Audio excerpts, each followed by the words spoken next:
अभी हमारे देश के रक्षा बजट में एक बहुत बड़ा हिस्सा वेतन और पेंशन में जाता है। आगे इन अग्निवीरों को पेंशन नहीं देनी पड़ेगी, तो क्या सैन्य बजट को संतुलित करने के लिए ही यह स्कीम लाई गई है?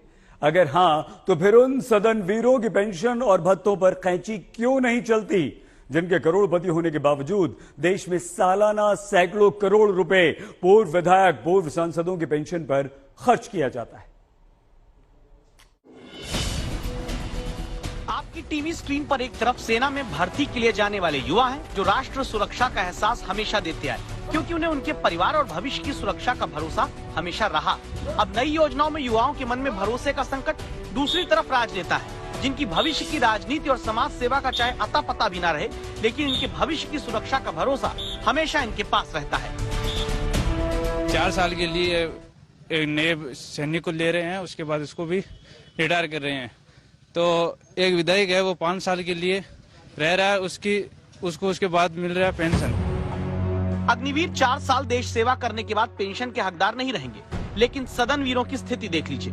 लोकसभा के 3580 पूर्व सांसदों को अभी पेंशन दी जा रही, जबकि 268 पूर्व सांसदों के निधन के बाद उन पर आश्रित पेंशन पा रहे हैं। राज्यसभा के 508 पूर्व सांसद पेंशन ले रहे हैं, जबकि राज्यसभा के 219 पूर्व सांसदों के आश्रितों को पेंशन दी जा रही है।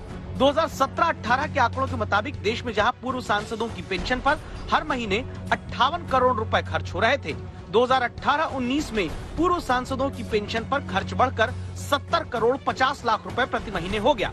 साल का हिसाब आप खुद लगा लीजिए, कितना पैसा पूर्व सांसदों की पेंशन पर जा रहा है।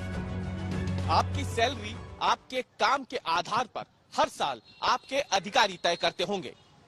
दुनिया के तमाम देशों में भी जनप्रतिनिधि अपनी सैलरी और सुविधाओं पर खुद फैसला नहीं कर सकते हैं, लेकिन हमारे देश में सांसद हो या विधायक अपनी सैलरी और भत्ते का फैसला सदन में आपस में मिलकर आम सहमति से ही कर लेते हैं। अब तक सेना के जवानों के पास 17 साल की नौकरी, फिर पेंशन समेत दूसरी सुविधाएं रही।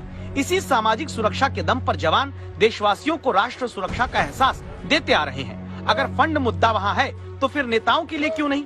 जबकि 2020 की एक आरटीआई के मुताबिक रेखा और चिरंजीवी जैसे अभिनेताओं को भी पूर्व सांसद होने के नाते 39,000 रुपए और 27,000 रुपए की हर महीने पेंशन दी जाती है।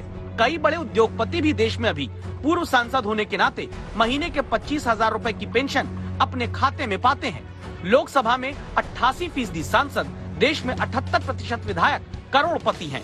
आपको जानकर हैरानी होगी कि हमारे देश में अगर कोई नेता विधायक भी बन जाए और बाद में सांसद भी, तो पूर्व विधायक और पूर्व सांसद दोनों की पेंशन पाता है। विधायक अगर सांसद बन जाए तो सांसद होने की सैलरी भी उठाता है, पूर्व विधायक होने की पेंशन भी।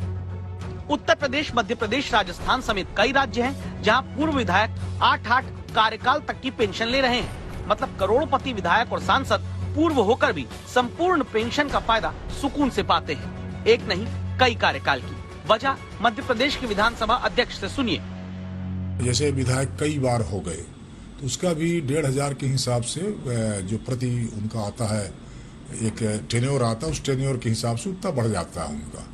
तो ये नियम है उसका। पूरे एक सेट का 35,000 है, और फिर जितने सेट होंगे वो उसके हिसाब से वो वृद्धि हो जाती है। अब इसे ऐसे समझिए कि विधायक अगर एक बार मध्य प्रदेश में बन गए, तो फिर चाहे 5 साल का कार्यकाल पूरा हो ना हो, विधायक जी को पूर्व एमएलए होने पर हर महीने 20,000 रुपए की पेंशन मिलती है, 15,000 रुपए का मेडिकल भत्ता। इसके बाद विधायक दोबारा बन गए तो जितने साल विधायक रहे उसके आधार पर सालाना 9,600 रुपए जुड़ते जाएंगे। राजस्थान में 5 साल के कार्यकाल के बाद पूर्व विधायक को 35,000 रुपए हर महीने पेंशन मिलती है। फिर दूसरी बार विधायक बने तो 2 कार्यकाल के बाद 43,000 रुपए की पेंशन। झारखंड में एक बार विधायक बनने के बाद 40,000 रुपए हर महीने पेंशन दी जाती है। उसके बाद के कार्यकाल जुड़ने के बाद अधिकतम 1 लाख रुपए महीने तक पेंशन झारखंड जैसे राज्यों में दी जा सकती है। तो फिर क्यों नहीं इन खर्चों पर भी रोक लगती? जबकि हकीकत ये भी है कि देश में 7 राज्य ऐसे हैं जहां मुख्यमंत्री, मंत्रियों और विधायकों का वेतन ही नहीं, उनके इनकम टैक्स पर भी सरकारी खजाने से ही पैसा जाता है। मध्य प्रदेश के मुख्यमंत्री, मंत्री, विधानसभा अध्यक्ष, उपाध्यक्ष, नेता प्रतिपक्ष का इनकम टैक्स सरकारी खजाने से जाता है। छत्तीसगढ़ में सभी विधायकों का इनकम टैक्स सरकार भरती है। हरियाणा में मुख्यमंत्री, मंत्री, विधानसभा अध्यक्ष, नेता प्रतिपक्ष का इनकम टैक्स सरकार देती है। झारखंड में विधायकों के वेतन पर इनकम टैक्स सालाना 5 करोड़ रुपए सरकारी खजाने से जाता है। पंजाब में 117 विधायकों के इनकम टैक्स पर सालाना 11 करोड़ रुपए का खर्चा सरकार कर रही है। आंध्र प्रदेश, तेलंगाना में सीएम, मंत्री, विधानसभा अध्यक्ष, उपाध्यक्ष का आयकर सरकार भरती है। एक अनुमान है कि सालाना 1000 करोड़ रुपए से कहीं ज्यादा का पैसा पूर्व सांसदों और विधायकों की सिर्फ पेंशन पर खर्च हो रहा है। ऐसे पूर्व सांसद और विधायक जो करोड़पति हैं, तो क्या सुविधाएं सिर्फ सदन वीरों के लिए ही रहेंगी?